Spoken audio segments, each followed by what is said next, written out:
Hey, what's up, everybody? Marcos Villegas here, being joined now with Heather Hardy, whose Twitter, I want to say, has been all over the place. Uh, has been fun. It's given me humor at times during this, tough times for everybody. Heather, so yeah, like I said, your Twitter. I don't have much else to do except for my social media. One days you want to take pizza to the tub.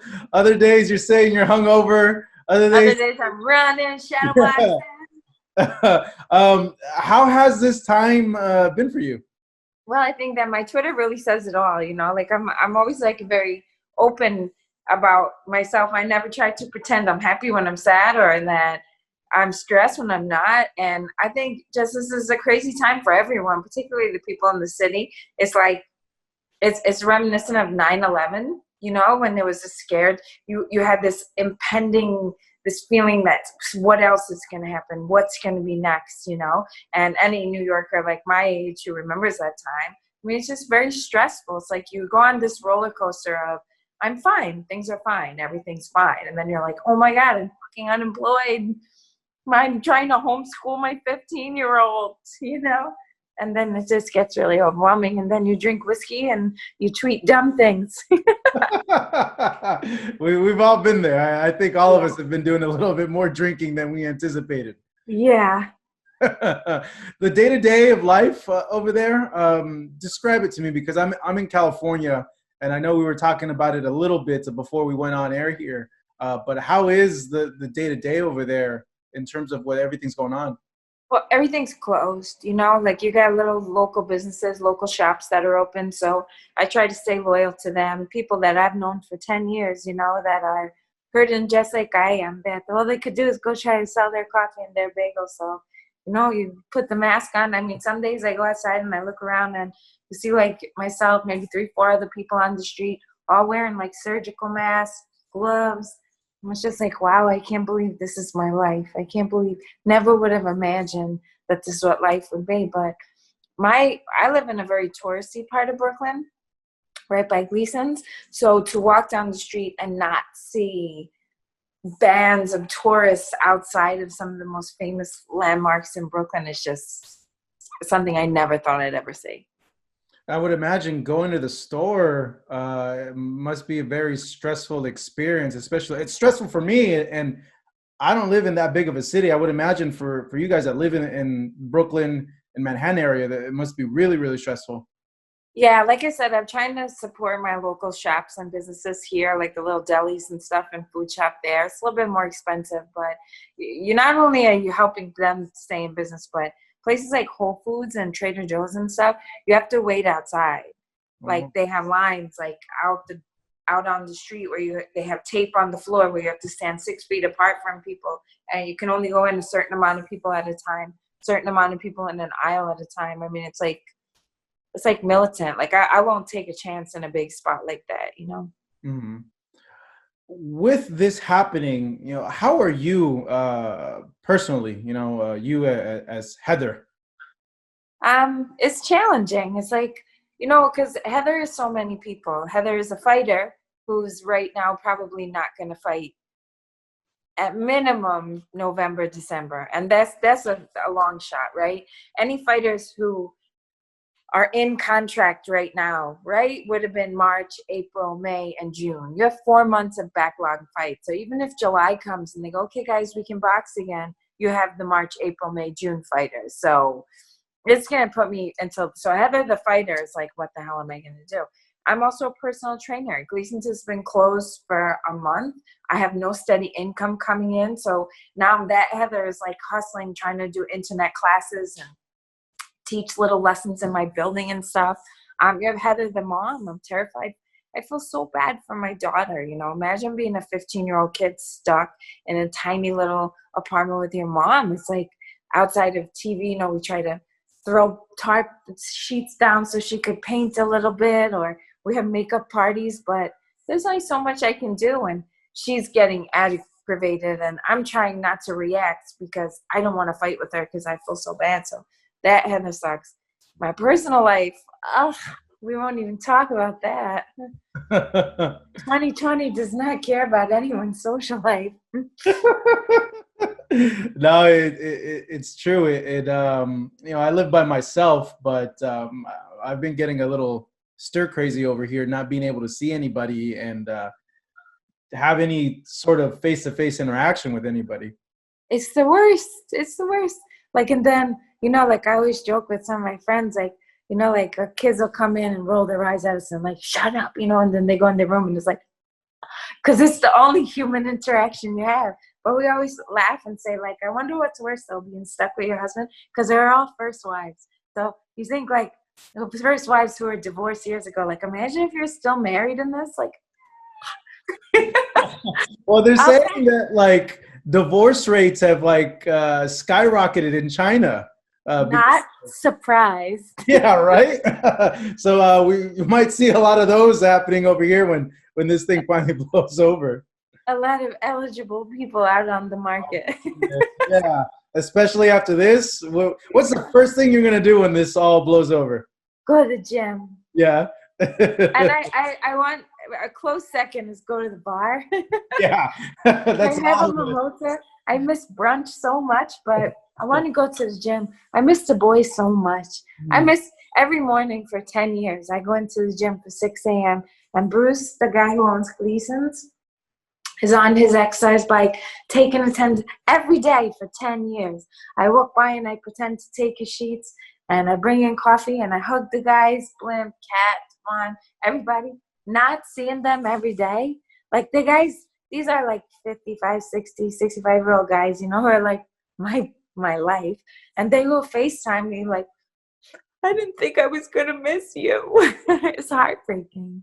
Nah, it is. It's in all this free time, especially with you guys over there. You guys can't go out as much as other people in other places of the country because of how bad it is. So, like, what are you doing to stay in shape and not gain like a lot of weight from staying in and eating and drinking like everybody else is doing?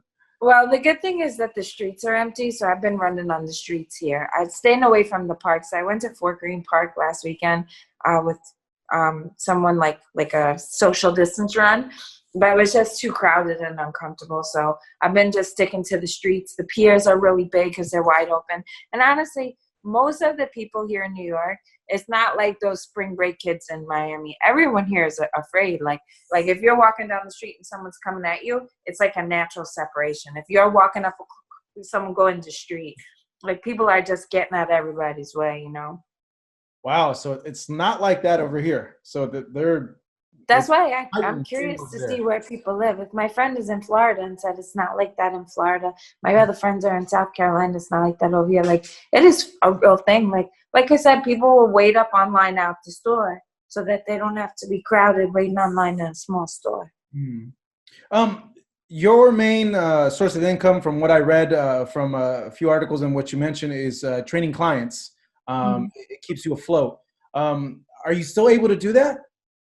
Well, not face to face, you know, because so gatherings, like in the very beginning of this, when we were allowed to go to the park and stuff, and they said that you can gather in groups of 10, I would teach little classes and was doing pad work on the street the first week.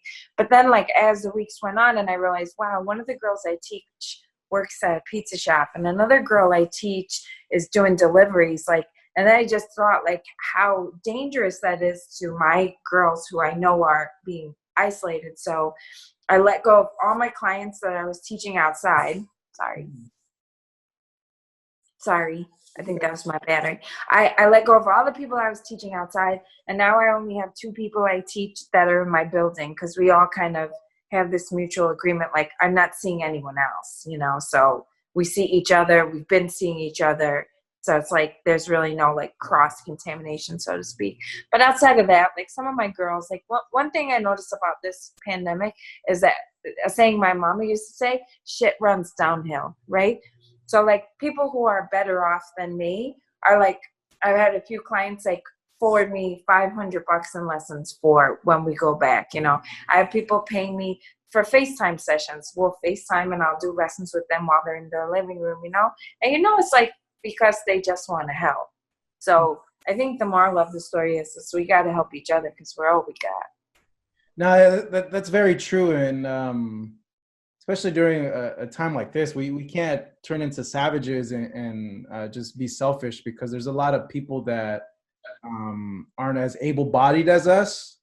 Yeah, Um, that, yeah. But I can tell you another thing about New York is like you would expect, like I remember after 9/11, I hate to bring it up that again, but I remember after 9/11, all the stores were getting looted and I remember the back of the Daily News said ash holes on it because it showed these people getting arrested covered in ash, breaking into jewelry stores down in the Wall Street. But I think people now are so afraid to go out and there's no stealing, there's no riots, there's no looting. People are really just afraid and staying home. yeah, I have a friend who's a police officer, and he tells me that yeah, crime's way down, and that Yeah, nobody's going out. it's The Cuomo got on TV yesterday, says, "Oh, crime is down." No shit, everybody's scared to yeah, leave that. everyone's scared, even them. Not nobody wants to get locked up. Nobody wants to go sit in Rikers Island overnight for arraignment. Forget it. Well, they've even been releasing people out early too, I because they know, I don't know. want them in. Releasing people out early, and then a lot. Like I teach the district attorney's office. I teach them all boxing. We do charity boxing, so I'm in touch with all of them a lot. And they said like they all can't go into the office, but you can't not give people their right to a speedy trial. So there has to be court. There has to be appearances. There has to be gatherings of people that are by law have to be like open to the public. So that can't stop. So the police really have to make sure they don't be locking people up. That's why I tell my kid, like nobody's gonna mess with us now because I could hit them and not get in trouble. And people have been getting creative with the type of mask they wear. I've been seeing a lot of photos from people from over there in New York. Yeah, Is that real? Have you seen that? long sleeve T-shirts. People don't tie up a long sleeve Or T-shirt I've over seen people their put face. like buckets on their head, Oh, get I haven't the seen that. doors. I'm not really out, so to Yeah. speak. You know what I mean? Like, I'm not getting on the subway. I'm not running over the bridge. I'm not doing anything crazy like getting out of here. But I see people with their hoodies tied around their face. I haven't seen all that crazy stuff, though. Now, on this article that you did with the Zone, they quoted you as saying that you're okay for this month, but you're a little bit worried about next month in May in terms of income coming in. Is that still the case right now, Heather? Well, I think collectively, like all of our landlords kind of had to figure out a solution, right? Like they came up with a mortgage solution, but not a rent solution. The only rent solution Cuomo really put in place was like 90 days and you can't get evicted. Now, mind you, this is my first month in my new apartment. I don't have a history with my landlord. This would have been my first check. So, you know me a long time. Yeah, I'm very upfront and honest. And I called her and I said, I want to pay you. I could afford to pay you some, but I'm afraid because if I empty out my bank account, I won't eat. So basically, she's going to set it up so that I pay just like my property taxes and my maintenance until I can pay the full rent. But for every month that goes on, I'm going to wind up owing her money. In New York City, that $1,200 ain't going far. I'll tell you that much. I get $1,200. That's like a fraction of what my rent is. You go grocery shopping in New York City, it's a lot different than going grocery shopping in fucking Oklahoma or something, It costs a lot of money just to live where I live. So for me, it's not so much a problem like, what am I going to do next month? It's like, right, what am I going to do if I can't fight and I owe my landlord $15,000? Mm.